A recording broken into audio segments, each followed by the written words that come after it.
Maestro, welcome back again.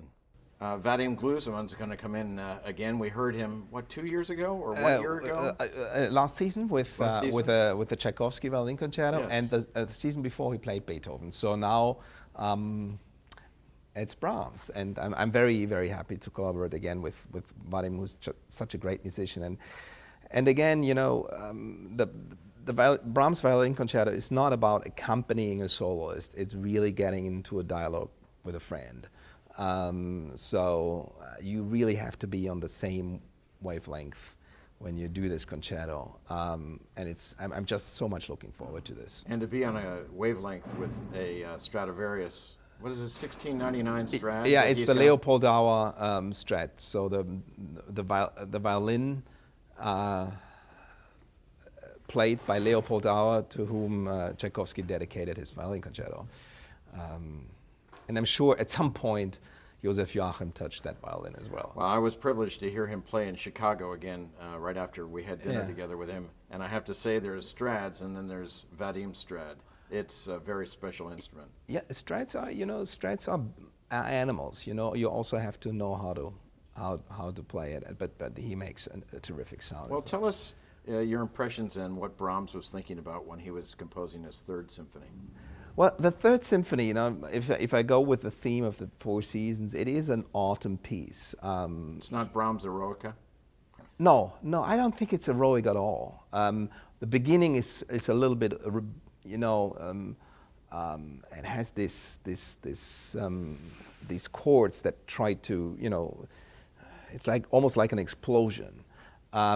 But it's very chamber music. The whole symphony is very dominated by wonderful woodwind sets in the first movement, and then of course that very famous third movement that is so. It's like a love song, but the love that you're never gonna reach, unfulfilled in a certain way, and it's one of the only symphonies that finishes soft. And therefore you don't see it at the end of programs sometimes, because conductors seem to be scared that the audience won't applaud as much because it's a reflection, you know. But a lot of pieces finish soft. So are we going to finish with the Brahms concerto? Or no, we're finishing with the symphony like we do in all the concerts. I think a soft ending. I mean, Richard Strauss finished most of his tone poems soft. The Pathétique finishes soft. You don't always have to finish with a big bang, but let the audience go home with a reflection. And this is a very reflective symphony. I was reading that around this time, though, there was this big public spat with Wagnerianites who were having, maybe it had some impression in his music as well.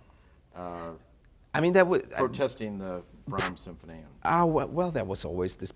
It's an ideological battle between two directions.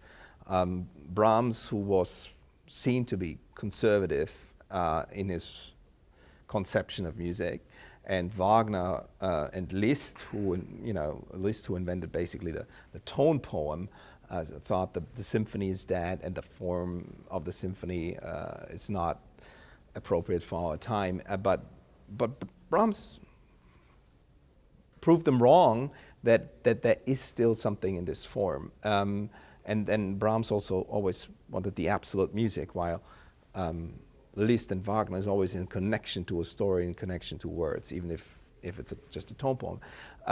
But I think at the end of the day,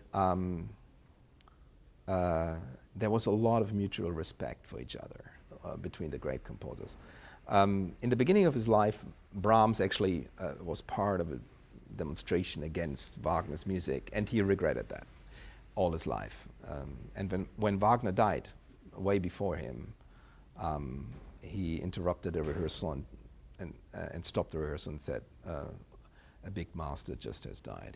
He was really shocked by Wagner's death.